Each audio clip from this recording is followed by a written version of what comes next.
Today, we're jumping into one of the most compelling stories ever told, the life of King Solomon. We're talking about a figure of legendary wisdom whose wealth was so immense it became the stuff of myths. But his story? It's also a powerful cautionary tale. And that really gets us to the big question of this whole explainer. How does a golden age even begin? And more importantly, how does it all come crashing down? We're going to trace the arc of an empire, from a contested crown to an age of gold, and then to its final, heartbreaking fracture. It's a story about how greatness is built, and, just how fragile it can be. Okay, let's get into it.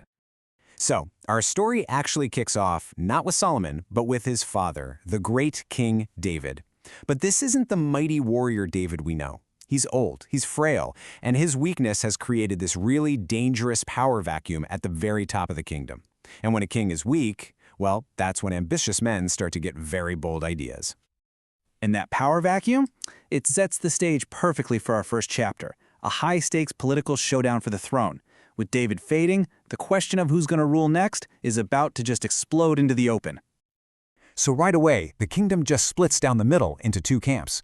On one side, you've got Adonijah. He's the elder son, so tradition is on his side, and he's backed by the military old guard, guys like Army Captain Joab.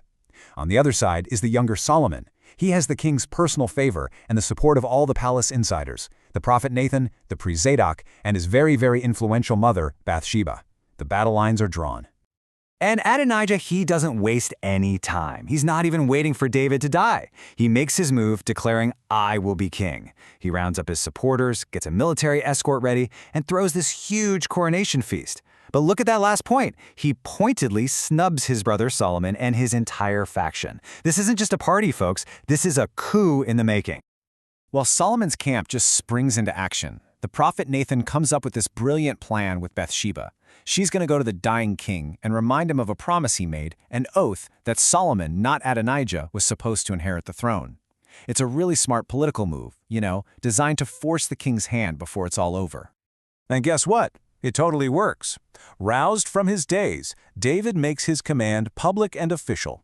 He reaffirms his promise to Bathsheba, and with those words, the succession crisis is over. Adonijah's party just falls apart in fear, and Solomon is anointed king. The transfer of power is complete.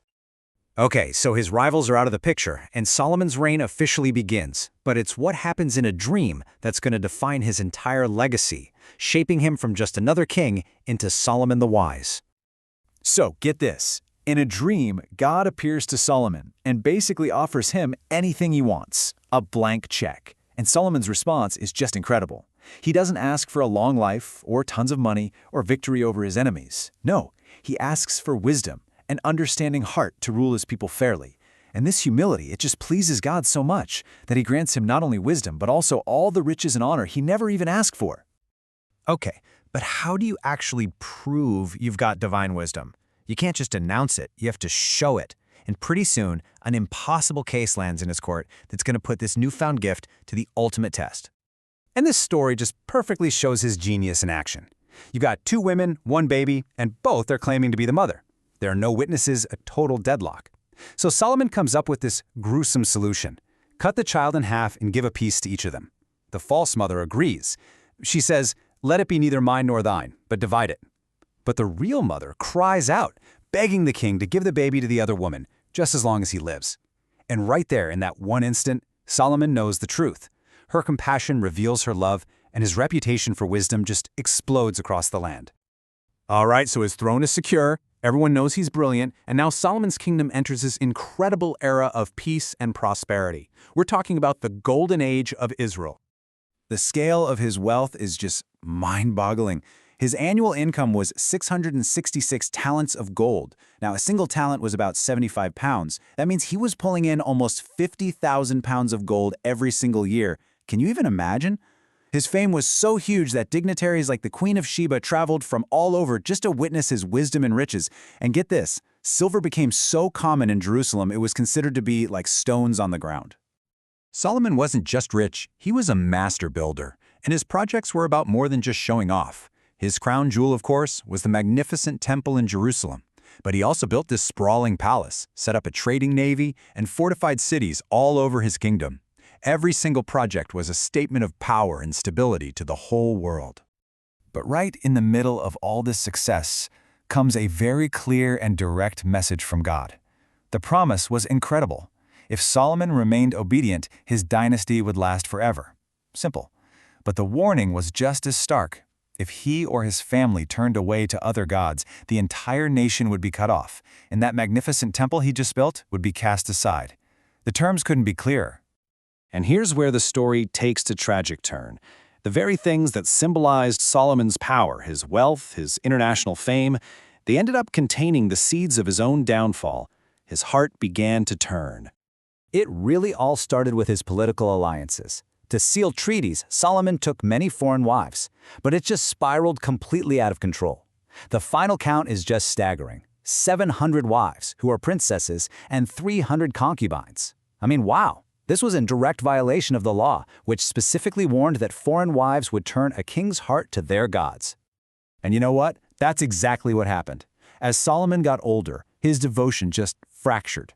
To appease his many wives, he built shrines to their gods, Ashtoreth, Chemosh, Molech, and he himself took part in their worship. The wisest man on earth was making the most foolish and fatal mistake of his life. So the judgment for this disobedience? It was swift and it was severe. God declared that the kingdom, the very golden empire Solomon had built, would be torn away from him. However, for his father David's sake, it wouldn't happen in his lifetime, it would happen to his son. The United Kingdom was now officially living on borrowed time. And that brings us to the final act, the tragic unraveling of everything Solomon built. After he dies, the consequences of his choices play out with shocking speed, fulfilling that prophecy of a fractured nation. After a 40-year reign, Solomon dies. His son, Rehoboam, takes the throne.